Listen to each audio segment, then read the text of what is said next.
രൂപങ്ങൾ നിർമ്മിക്കാൻ മണ്ണെടുത്ത നാടിന്നില്ല.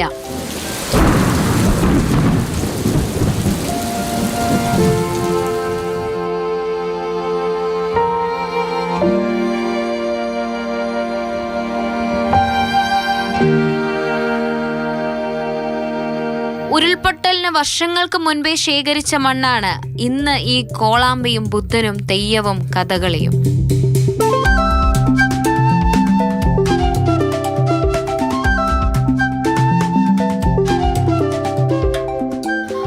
വർഷങ്ങൾക്ക് മുൻപ് 2 യുവാക്കൾക്ക് തോന്നിയ ആശയമാണ് ഒരു സംരംഭമായി പരിണമിച്ചത്.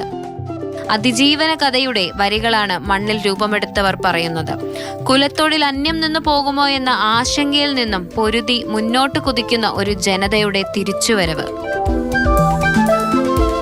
ഏകദേശം 2019 ആയൊരു വർഷത്താണ് നമ്മൾ ഈ കളിമൺ കോളാമ്പി എന്ന ആശയത്തിലേക്ക് വന്നത്. വയനാട് മേപ്പാടിയിൽ നിന്നാണ് നമ്മുടെ ആവശ്യത്തിന് വേണ്ടി മണ്ണ് കൊണ്ടുവന്നിട്ടുള്ളത്. കഴിഞ്ഞ വർഷമാണ് ഇവിടെ വയനാട്ടിൽ ഉരുൾപൊട്ടൽ സ്റ്റാർട്ട് ചെയ്തത്. അതിൻ്റെ മുന്നേ തന്നെ നമ്മൾ 2019 നമ്മൾ ഈ ഒരു ക്ലേ കളക്ട് ചെയ്യുന്നത് അവിടുന്ന് മേപ്പാടിയിൽ നിന്ന്.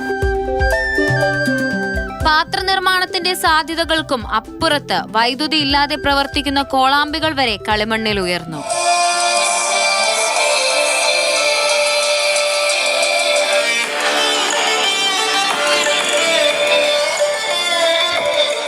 ഇതാണ് നമ്മുടെ സ്പീക്കർ.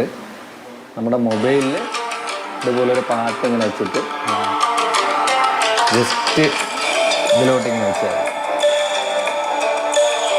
ഇതിങ്ങനെ ഇത് ആംപ്ലിഫൈ ചെയ്യുക. നമ്മൾ പാരമ്പര്യമായിട്ട് പഠിച്ചായിരുന്നു ഈ ഒരു മേഖലയിലോട്ട് എത്തിയത്.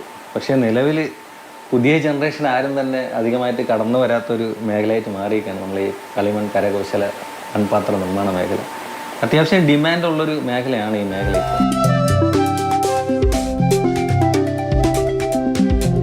മലപ്പുറം, തിരുവനന്തപുരം സ്വദേശികളുടെ ഈ കൗതുകം പകരുന്ന ഉൽപ്പന്നങ്ങൾക്ക് വലിയ സ്വീകാര്യതയാണ് ലഭിക്കുന്നത്. തിരുവനന്തപുരം കനകകുന്നിൽ നടക്കുന്ന സഹകരണ എക്സ്പോയിലും നിരവധി പേരാണ് കളിമൺ രൂപങ്ങൾ വാങ്ങാനെത്തുന്നത്. മേപ്പാടിയിലെ മണ്ണാണ് മുന്നിലിരിക്കുന്നതെന്നറിയുമ്പോൾ എല്ലാവർക്കും ഒരു പ്രത്യേക സ്നേഹം. ഈ കാണുന്നതിനെല്ലാം നമ്മുടെ വയനാടൻ മണ്ണിന്റെ മണമുണ്ട്. അന്യം നിന്ന് പോയേക്കാവുന്ന ഒരു മേഖലയെ തിരിച്ചു കൊണ്ടുവരികയാണ് ഇവർ. ഇവരെ പോലെ പുതിയ കാഴ്ചപ്പാടുള്ളവർക്ക് സഹായമാവുകയാണ് നമ്മുടെ സഹകരണ എക്സ്പോയും.